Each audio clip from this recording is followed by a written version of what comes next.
مذہب اسلام عقل کا احترام کرتا ہے، مذہب اسلام عقل کی عزت کرتا ہے، لیکن اسلام کو کون سی عقل مطلوب ہے؟ آزاد عقل، فلاسفہ کی عقل؟ نہیں، بالکل نہیں۔ کتاب و سنت کی روشنی میں مذہب اسلام کو جو عقل مطلوب ہے وہ عقل کامل ہے، میں اس کو قرآنی عقل کہتا ہوں۔ اسلامی نقطہ نظر سے یہ عقل مطلوب ہے، اور قیامت تک جو مذہب صحیح عقل، صحیح فطرت اور صحیح نفسیات کے تقاضوں کو پورا کرے گا وہ صرف اور صرف مذہب اسلام ہے۔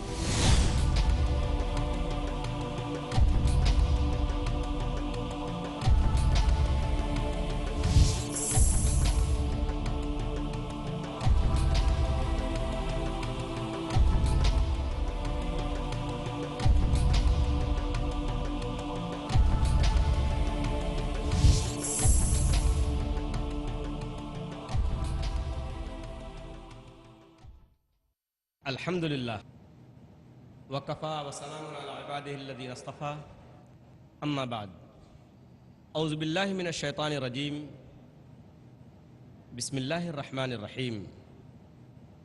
خواتین و حضرات، آپ تمام آنے والے مہمانوں کا تہہ دل سے خیر مقدم کرتا ہوں۔ السلام علیکم ورحمۃ اللہ وبرکاتہ۔ مولانا ابو العاص وحیدی صاحب، میں ان سے گزارش کروں گا کہ وہ تشریف لائیں۔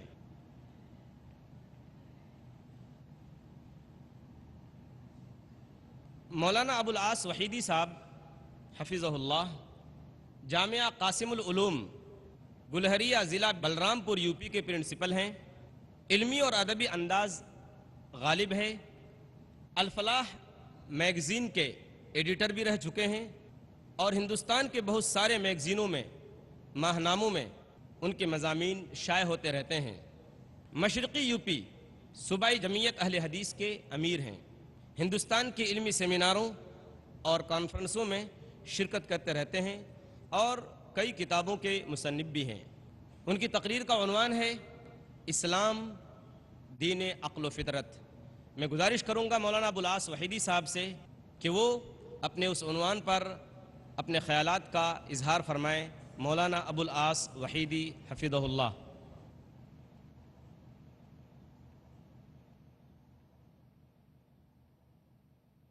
السلام علیکم ورحمۃ اللہ وبرکاتہ۔